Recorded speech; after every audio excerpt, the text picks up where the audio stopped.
Hey there, welcome to The Hot Slice, the weekly podcast brought to you by Pizza Today magazine. I'm your host, Jeremy White, joined today by the one, the only, new haircut, Denise Greer. What's up, Denise? Fresh hairstyle, yes. I'm doing good. New hair. I gotta say, it's March and it's like beautiful outside and the sun is shining and we are like 3 weeks away from Pizza Expo. So life is good right now. So it's excellent. Life is good. The calendar is turned to March. The sun is out where you and I live. It's a warm day, even though it's still winter. It feels like spring. To me, one of the major barometers of better weather is when we go out to Las Vegas in March, hit that nice warm sunshine, and then we know, all right, spring's coming at home too. It's not going to be long before we get out of winter at home. So this is good times. This is Pizza Expo month officially. Yeah, it is Pizza Expo month. We are in the trenches, just getting everything, getting everything finalized and making sure that everything is great so that we can have a dynamite show. But so far, because you've seen the stuff. I mean, it is going to be a dynamite show. Like, I've seen the stuff. It is going to be amazing. Like, I'm so excited. The carpet's back. We're rolling. We're in the new hall, so everything is shaping up to be what JJ say on the TV show in the 70s and 80s, dynamite. So the young kids watching this aren't going to even know who JJ is. No, it's fine. He does retiree commercials now, so it's fine. Whatever. Oh my God. But I am excited. So I want to try out that Elon Musk has that vehicle that'll take us like transfer us around, and I'm like, I want to try that out. I think it'll take us from Resorts World directly to the convention center, correct? I'll take it. That'll be fun and something new, because being in the new hall, it's gonna it's brand new, so it's gonna feel that way, and so we're excited. I'm pumped, or I should say I'm jazzed, because as we record this, and obviously our podcast will be out to the public on Wednesday, but as we record this, Thursday, I got it wrong, see, but for this, it is Fat Tuesday. It is Fat Tuesday. Oh, exactly. Yeah. It is. It's great. And so we are bringing the Hot Slice back to Pizza Expo. So we are excited to do that, and we want as many people to come and be on the show doing the mini sessions as we can possibly get. So make sure you stop by Pizza Today. But if you have that story that you think is going to be a longer story, that you need more time, then you have to hit us up on email and let us know. We'll try to get you on the schedule. Either send it to me, dgreer, Greer, @pizzatoday.com, or email me, jwhite@pizzatoday.com. We are always looking for guests for the Hot Slice. We absolutely record these every single week. 52 weeks a year. That's kind of a lie. The Christmas week, there are a couple of weeks where we replay because of a holiday or something. But hey, 48 to 50 weeks a year, we record this podcast. Yeah, exactly. And hey, I want to put it out there, because you had talked about this. You had talked about doing another Ask Pizza Today. So we need to throw this out there. If you have a question for Pizza Today, send it to us either in private message on social @Pizza Today, or email us your question, because we want to know what your questions are, and we will try to bring it onto that episode of Ask Pizza Today. So we'll have that coming up sometime in the next month, but we need to start getting those questions in. So no question is too out of bounds. Just send us your questions. We want to know what you want to know with the industry and how we can help.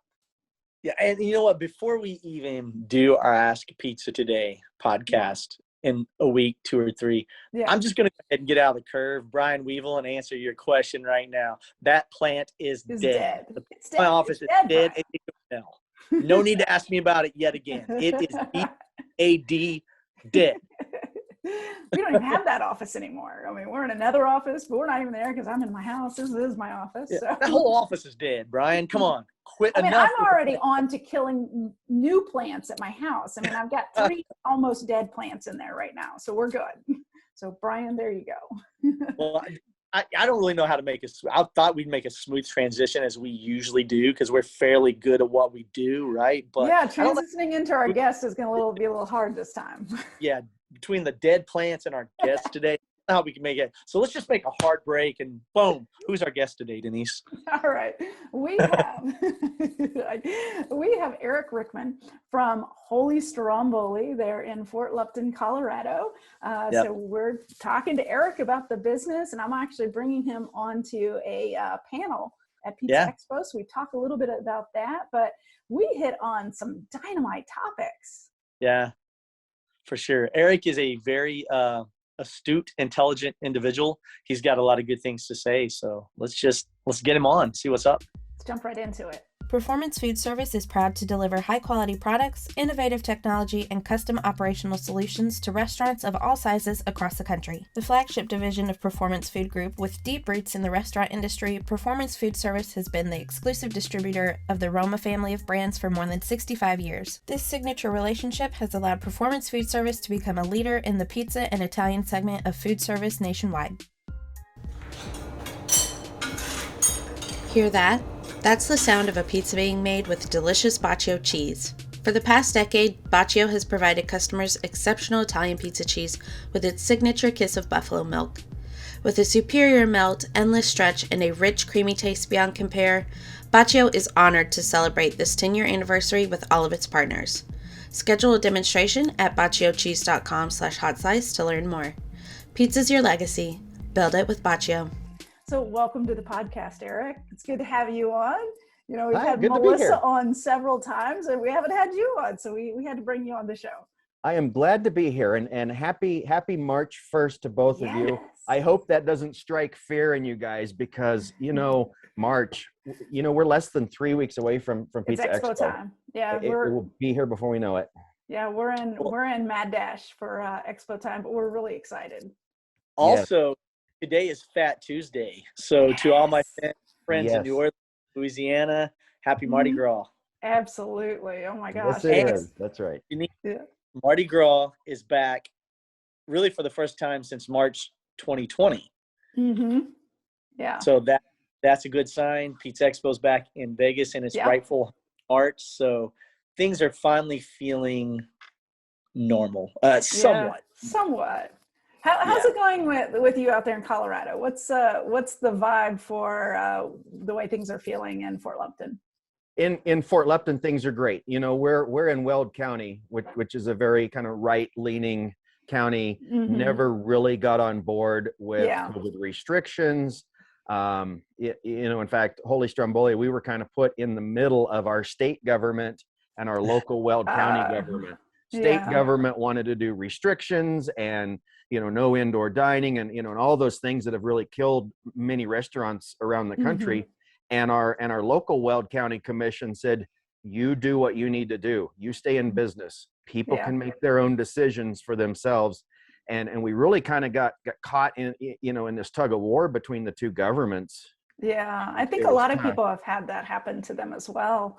Now, you're actually going to be on my panel, Pizza Expo, on overcoming obstacles. Yes. And if I can think about like what Holy Stromboli has been through, right at the beginning of the pandemic, we had Melissa on talking about that, and then kind of the transition to where you are now. I mean, this isn't the first time that you guys have had to overcome obstacles. What's your general approach when you see something happening, whether it be external or internal, what is your first inclination? What are you doing first? Well, first I want to say I like the way you phrase that it's overcoming obstacles and not avoiding obstacles. Yes. Because especially in the restaurant business, they're inevitable. We're going to have obstacles. And sure. So I really think you have to look at it in two different ways. One, yes, you have to overcome them, but two, you can avoid them to a certain extent. Yeah. By how you set up your business and the way you take care of your business. Mm-hmm. And then those that we can avoid, we have to overcome them. Yeah. Yeah. So what kinds of things, what's in your mindset when you look at trying to trying to look at something big like that, something big, whether it's the pandemic or, overcoming, I know you guys changed your POS, I know that you've had some obstacles in your business, but, what is your approach to when you look at those obstacles? Well, I think one thing that's important is you have to really try to take the emotion out of it. Mm-hmm. Whether it's, 3 cooks didn't show up for their shift, whether mm-hmm. it's the city tearing up the street right in front of your restaurant that's going to have an impact on business, whether it's the myriad of COVID restrictions and things we had to deal with there.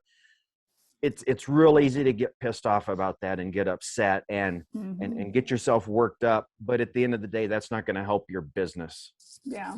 Take that home with you. At the end of the night, when you go home, sure. that's where you can be upset and curse and carry on. But to me, you've got to take that emotion out and say, what do I have to do to get back to business? What do I have to do to take care of business? Because my business comes first and foremost. Yeah. Right. And two, it's easy to misinterpret or to read into certain things that might get you fired up when they're really not the truth at all. Yeah. We often think, well, the cook that didn't show up, he's sitting on his couch laughing, I really pulled one over on them. That may not be the case at all. There might be more to the story. And so leave the emotions out of it. Take care of business. Yeah, that's a good idea. Leave the emotions out of it. I like that, Jeremy.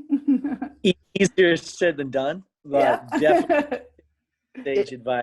It is easier said than done, but you have to make it's like so many other things in life. You have to have some awareness. You have to have some emotional awareness of that and make a concerted effort to recognize that and take the action to set that aside for now. Let's get down to business. 100%. You had mentioned the occasion or instance where an employee or multiple employees simply don't show up. We all know that happens in this business. How's the employee situation in your shop now as compared to, let's say, the beginning of the pandemic or last summer?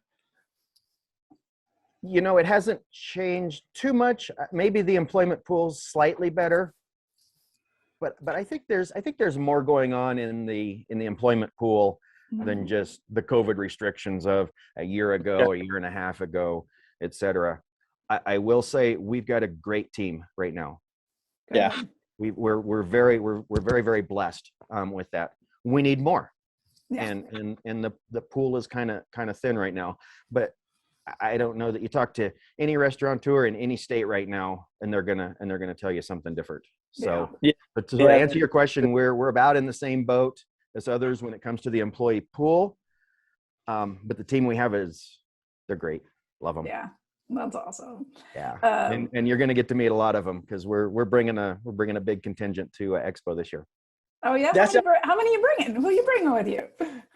We're probably bringing a lot. We're probably bringing 10 or more. Oh, yeah. Sweet, awesome. Now, why not? You're participating. You're on Denise's panel. Your wife Melissa is involved with a few different things. So why not bring the whole crew out and really divide and conquer? Right? You can't be two places.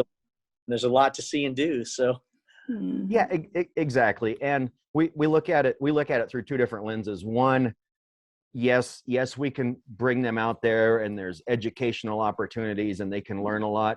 But two, it's a way to just say, let's get out of the restaurant for a couple of days. We'll pay to fly out there. We'll pay for your hotel. You just go in and get away from Holy Stromboli for a little bit and have a great time. Yeah. And in, like we talked about, the tight labor market. Whatever we can do to make people feel valued and make people feel appreciated and make our team feel good, I think bringing them out to Expo is going to be just one of those things that we do. Well, like you said, not only is it a great perk for your staff or the staff members who are able to go, but you get that break, you get to reset, refresh, mind, body, soul, spirit, whatever. And then when you get back to work again, you're like, okay, now let's go hit it hard again. I've got a little more oomph in my step now. That is so true. And we have said that, Jeremy, for so many years. When we talk to people in the town or we talk about our own team and they want to know, what's this Pizza Expo thing all about? And we tell them, but we always tell them the timing is just impeccable, because when you're feeling run down, you're thinking, wow, how much longer can I do this? And wow, this is, For really, sure. bearing down on me. We go to Expo and we talk to other people that are in the same boat, and we have kind of this renewed sense of vigor and energy. And so it's interesting that you mentioned that, because we say those exact same words here. One thing. Oh, sorry. Go ahead, Jeremy. I was going to say I was just going to say you and I always call it a family reunion. That's how we describe it. Yeah, absolutely. It certainly is. And I think about, I just spoke with some operators today who, they're like, look, we can't get to Expo. It's winter for us, or it's spring for us, and we can't be away from our restaurant, or we can't be away from our food truck because they happen to have a food truck. And so the one thing I'm curious about Holy Stromboli is, do you have like that big, huge wave of a season, or are you guys just kind of smooth throughout the year? What's that like for you where you're at? We don't have that big wave. Fort Lupton is certainly not a tourist town. If you talk to guys like D'Souza up in Estes Park, I'm sure they'll tell you there is a marked tourist season, and they're busy, and then there's a off season where they're working with a skeleton crew. We don't have that. We do have some natural seasonal fluctuation. I think if you talk to a lot of restaurant operators, sometimes that December, January, February can be a little bit slow. Yeah. But it's not as pronounced for us. And I think that's because we're a destination. When people's families come into town, and when I say town, I don't mean Fort Lupton, I mean this greater Denver metro area. When they come into town, they want to take them to Holy Stromboli. They want to show off. They want to show them this cool place that they know about. And so we do kind of offset some of that seasonality with the fact that we are a destination. And people really like to come in with family. Yeah. Jeremy, something that last week's guest we had on Lasonia and Jay Terrence from Triple J's.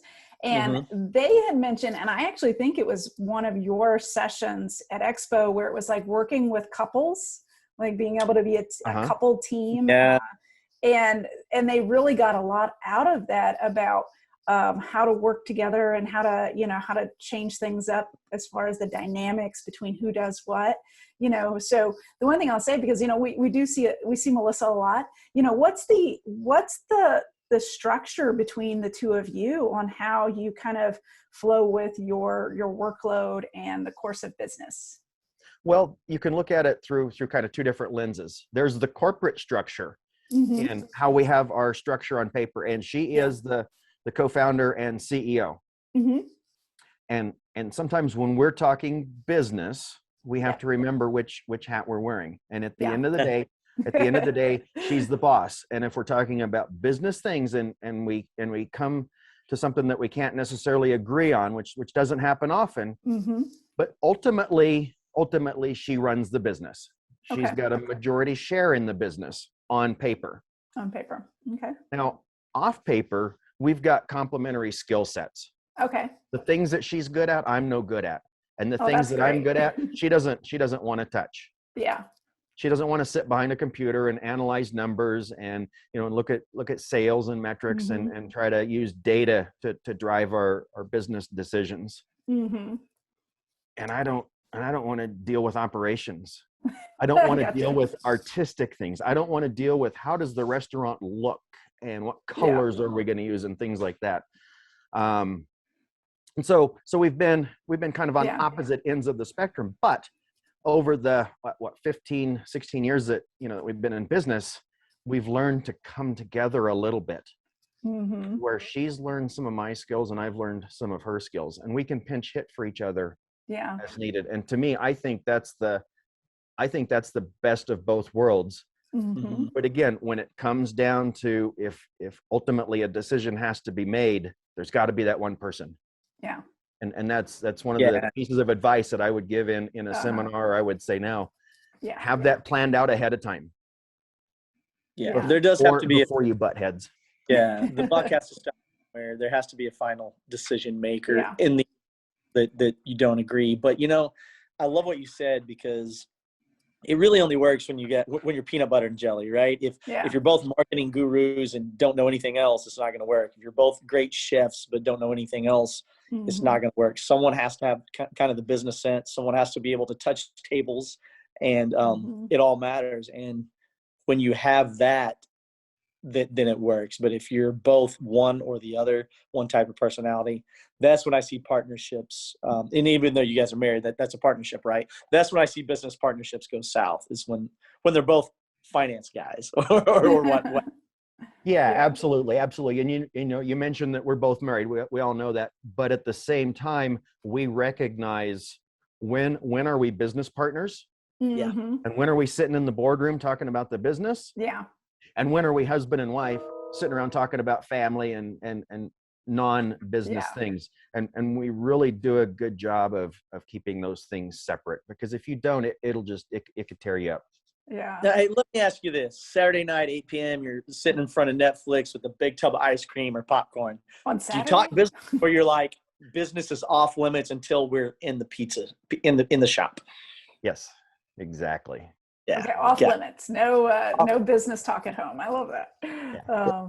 Now, you said that you're a numbers guy and an analyst person, which I am that. I'm the one. I love to look at the data and crunch it and see what's what. Was that something that you kind of naturally have, or is that something that you kind of learned along the way? And how have you kind of grown in that? It's a little bit of both. It's something that I've always had a natural interest in. But of course, running a restaurant with razor thin margins, you have to run a good, solid business. Yeah. And there's an old saying, if you don't know your numbers, you don't know your business. Yeah. Right. So I take it a step farther than just knowing my numbers. I want to know how we got there. What do those numbers mean? What are the factors that, well, I look at 1 week's per person or per check average, and then I look at another week and they're different. Why is that? What happened? And dive into that and see if there's something that we can control to drive those numbers. And to me, that's just fascinating. And now that with this evolution of big data and so much data that's out there available, there's just so many possibilities. And absolutely. And those that can crack that egg or crack that nut, they're going to be the successful ones. I think, you hear the term big data, and a lot of people, it scares them. They're like, that I can't tap into that. That's got to be expensive. That's got to be, guess what? Big data is already in your POS. It's already there. Like, you just have to be able to tap into it. Big data is already in your web traffic, like analysts. If you're getting your Google Analytics and you can look at it, you can see who's visiting, you can see who's, and then track that to your POS. I mean, there's a lot you can do with data. So, big data I don't think it's as scary as a lot of people think. Yeah. And I don't think people quite, you're right. It is scary. And I don't think people quite understand what that means. Mm-hmm. What does it mean to you as far as when you think big data? Well, big data, to me, it's just the number of data points that are collected. That just, 5 years ago, we didn't have the physical infrastructure capacity to gather, store, and harvest that data. But now we do. Storage is cheap, compute is cheap, cloud services are really coming down. We can measure so many things. Yeah. And then when you've got all those data points, then you can use algorithms to say, what's the correlation between all of those? What does it all mean? We've got the compute power now to be able to do that. Yeah. Where that wasn't even heard of, even just a handful of years ago. Yeah. To me, that's what big data means. Yeah. I gotcha. So what do you think is, like, as far as advice to other operators, what do you think is the most important thing as far as from a data perspective, that they really should look at that's kind of underestimated? I think the biggest overarching piece of advice I would give people is run your business. You've got to run a solid business. Yeah. And, we've gone to, Pizza Expo and other kind of, food shows and things over the years. And the overwhelming thing that I see a lot of times is people, they're creative. They like to cook. They like to entertain. they want to open a restaurant, and the business side of it kind of comes second, if it even comes at all. And that explains the such high failure rate for independent restaurants. Yeah. So I harp and harp and harp at, at whatever seminars you want to put me in, or whatever podcast we want to do, you've got to run a solid business. Yeah. And if you don't know how to do that, if you're the creative chef type, the yellow personality that just likes people and that, find somebody to help you run the business side of it. Mm-hmm. That you trust. Yes. I hear all those stories about fraud and things, picking the wrong partners. So make sure you do your research. Yes. You've got a great partner, so we already know that. I do. Yes. That's awesome. So what's behind you there? Because that looks like an amazing wine inventory you have back behind you. Well, Melissa was tied up in the office on another call, so I had to retreat down to the cellar, and that's the place to be. Pick my wine room as a background. Oh, I love it. I love it. So what kind of wine program? Let's talk about that for a second, because actually wine is huge right now, especially with the millennial market. The millennial market is leaning towards wine more than they are, the craft beer movement. They're leaning towards wine, and they love things like rosés and red wine, and just they like wine. Yes. Yeah. It's interesting watching trends. Mm-hmm. I was talking with one of my bartenders the other day about, some of the things from the 80s and the 90s that we used to drink, and we just laughed, and you're like, you'd never see that these days. And if you do go into a restaurant and you see, that bottle of Goldschlager or something like that, you think, wow, how long has that been sitting there? But yeah, it's interesting to see those trends. Yeah, sure. So how do wine sales stack up to beer sales? Obviously, like the Denver area has always been a huge market for beer. Yeah, for us in our restaurant, they are almost equal. Oh wow. Yeah. Nice. That's really great, because you've got a very family friendly environment in town. Like, you're very family oriented, I feel like. We do. We're not necessarily a kids place, but we are a family restaurant. We call it fine dining for everybody. Yeah. You can come in your jeans and your work boots and have a nice meal, but at the same time, you can bring your wife in for an anniversary dinner and just have a great experience as well. We're not pretentious, in other words. Yeah. I love that. So what is next for you guys? Where are you heading? Like, what do you have planned in this next year? What are you guys thinking about? Because I know your gears are always turning. Oh my God. So I'm glad you asked, because we're just exhausted right now, because we're for us, for Holy Stromboli specifically, we're in the middle of a huge renovation and expansion project. Oh, wow. I did not know that. Well, I think I did. I saw you guys doing some facade things, but I didn't know it was that extensive. Awesome. Yeah. So Congrats. Give us the scoop. What are you doing? Yeah. So it's really a 3-phase project. The first phase is a really nice outdoor covered patio. Mm-hmm. Big timbers, cast iron, steel construction, really kind of rustic, cabiny looking. And Melissa made that our first focus when the state came out with dining restrictions during COVID. Yeah. She said, we've got to have outdoor dining space. Yeah. Because you never know when they're going to take our indoor dining space away from us. And so we embarked on this really cool patio with heaters and fans and TVs and the whole works, so that if need be, we can shuttle everybody out there, even though there's roll down plastic all the way around. It's still considered outdoors. So that's phase 1 of the project, and that's wrapping up. Gosh, hopefully by the end of this month. Mm-hmm. It was supposed to be done last September. Yeah. But you know how supply chain issues and contractor issues and finding people to work is so difficult. We missed that mark by quite a bit. But we're gonna be good to go for this spring. So that's phase 1 of our project. Phase 2 of our project has to be a kitchen expansion. We can't add any more seats at all, because they're you need more output, eh? Yeah, exactly. So that'll be a huge undertaking, and then the final phase will be to completely revamp the interior space. We're going to take over part of our building that's 12 to 1,500 square feet that's been vacant. Oh, wow.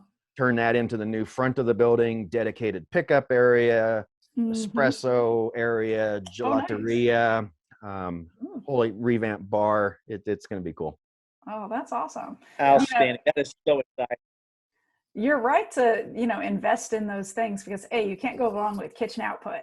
You can't go wrong with patios right now because the patio setup, we've seen the studies, we've seen these surveys, and outdoor dining is not going anywhere. It's like people now have had a taste for it and they like it. So it's not going anywhere. And then dedicating the space to carry out, that's just a smart move. Yeah. Well, in our case, our building is now a 110-year-old historic building.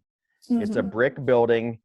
They didn't even know what insulation was back in the day. And so in the summertime, the sun beats down on the building and it warms up, it warms up, it warms up. And it's like a steamer ship. It doesn't turn very fast. Yeah. So in the afternoon, that patio is going to be the hot ticket. I mean, that's going to be the place to be because by then the sun is on the other side of the building. It's nice and shady. The inside of the building is roasting. Yeah, the patio is on the patio staying cool. May through October, that is 100% going to be the place to be. May through October. I cannot wait to check it out when it's finished.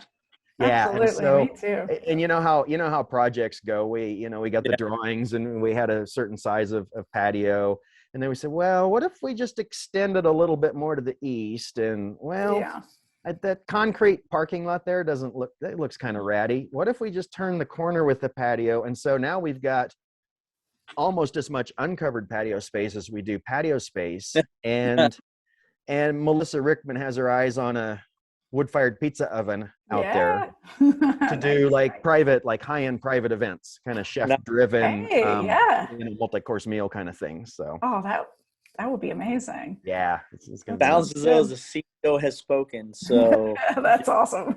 To make that happen now. Exactly. Well, we can't wait to see you guys at the show. And I can't wait to have you on the panel to talk about overcoming obstacles. And I hope people check that panel out when they come to the show. And we're just excited for the show. We can't wait. Yes, come to the show. I know we've talked about it a lot here, and I think a lot of your audience probably is going to come to the show. But if you're at all on the fence, man, you gotta come to the show. And as far as our panel goes, I've been given a lot of thought. I've got some really good topics and things to talk about that I guarantee will be worth coming and sitting in on our panel. All right. Awesome. We're looking to it. Eric, man, thank you so much as always. And I cannot wait to see you in Vegas, buddy. Yeah, you too. We'll see you then. Thanks. All right. Thanks, guys. Have a good one. See you. Bye-bye. Bye.